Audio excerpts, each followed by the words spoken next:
پہلا جو عین ہے وہی پہلا امام ہے،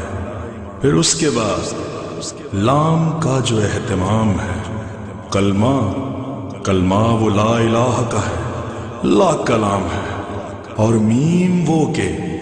جس پہ امامت تمام ہے، دونوں جہاں کی آخری سرحد تلک ہے علم، پھیلا ہوا علی سے محمد تلک ہے علم، انا مدینۃ العلم وعلی بابها، علم کا شہر ہوں میں،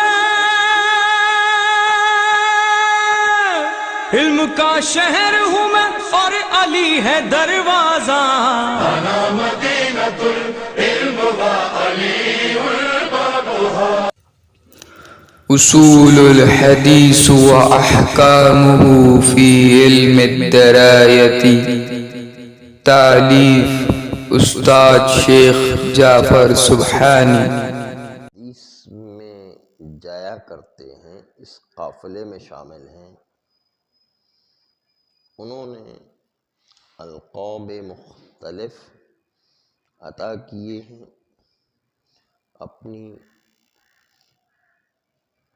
اپنی نشاط و اپنے سمجھ کے اعتبار سے، اپنے ذوق کے اعتبار سے، جو بھی اس راستے پر چلا ہے، تین مشہور القاب جس کے ذریعے سے ایک دوسرے کو پہچانا جاتا ہے، وہ ہے مسند، محدث اور حافظ۔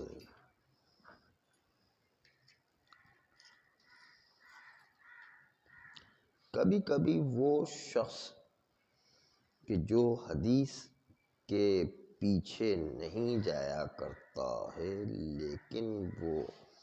کسی ایک مورد میں اپنے استاد سے حدیث کو اتفاقی طور پر حاصل کر لیتا ہے،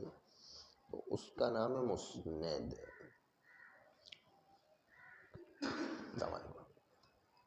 پس مسند وہ شخص ہے کہ جو روایت اسناد سے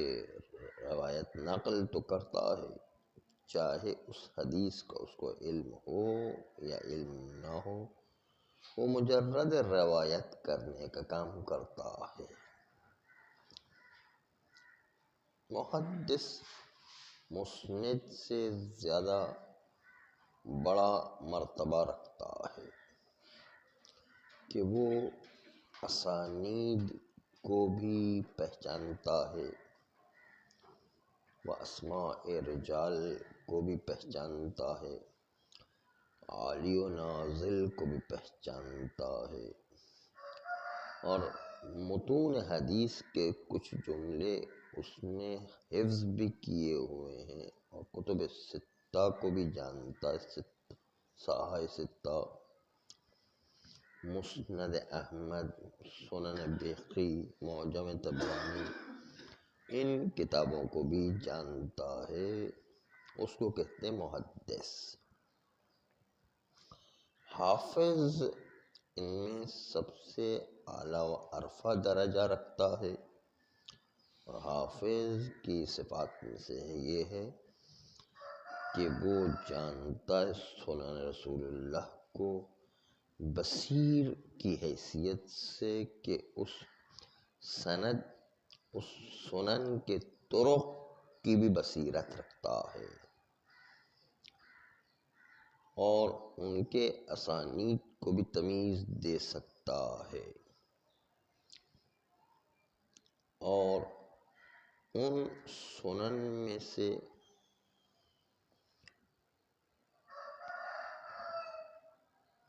جن لوگوں نے اس احادیث کو جمع کیا ہے، وہ اہل معرفت جو جمع کرنے والے ہیں اور حدیث کے صحت کی معرفت رکھتے ہیں، ان میں سے بھی بہت سی حدیثوں کو حفظ کیے ہوئے ہیں، یعنی صحیح حدیثوں کو حفظ کیے ہوئے،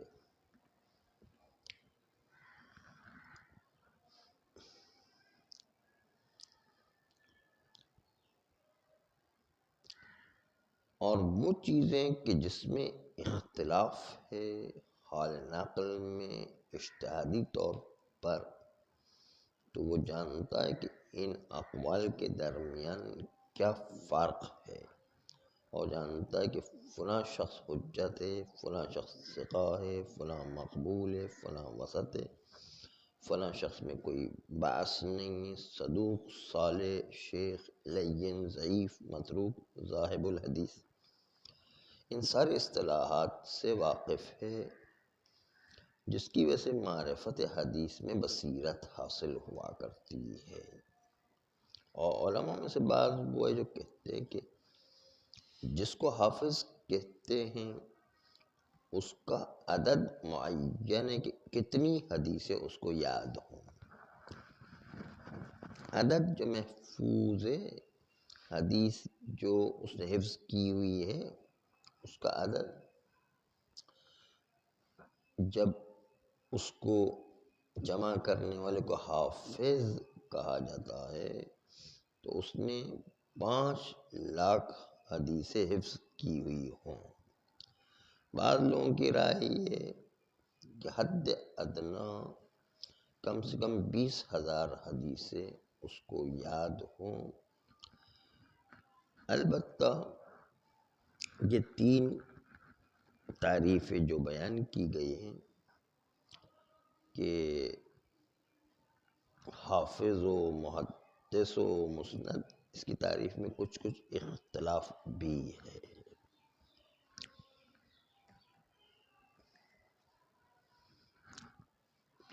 آغا فتح الدین ابن سید الناس کہتے ہیں کہ اس میں یہ ملاحظہ کیا جائے کہ قضیہ نسبی ہے، ہر زمانے کی اپنی اصطلاح اور حد بندی ہوا کرتی ہے۔ وہ چیز جو بعض متقدمین کے قول سے نقل کی گئی ہے کہ ہم لوگ تو صاحب حدیث کسی کو اس وقت تک شمار نہیں کرتے تھے جب تک کہ وہ 20,000 حدیثیں املا سے لکھے نہ۔ املا یعنی جب استاد لکھاتا ہے تو اس کو اپنی کتاب میں درج کرے، یہ املا والی کتاب کے اندر 20,000 حدیثیں جب تک نہ لکھے تب تک اس کو ہم حافظ نہیں کہا کرتے تھے۔ اس لیے ہر زمانے کی تعداد حدیثوں کے حفظ کرنے کے لحاظ سے مختلف ہے۔ بعض لوگ اپنے زمانے کے اعتبار سے 20,000 حدیثیں سمجھتے ہوں کہ حفظ کیے ہوئے ہوں، بعض کم و زیادہ بھی ہو سکتے ہیں۔ اس لیے آپ 20,000 اور 5 لاکھ میں فرق جو دیکھ رہے ہیں اپنے زمانے کے اعتبار سے فرق ہے۔ اس لیے جو لوگ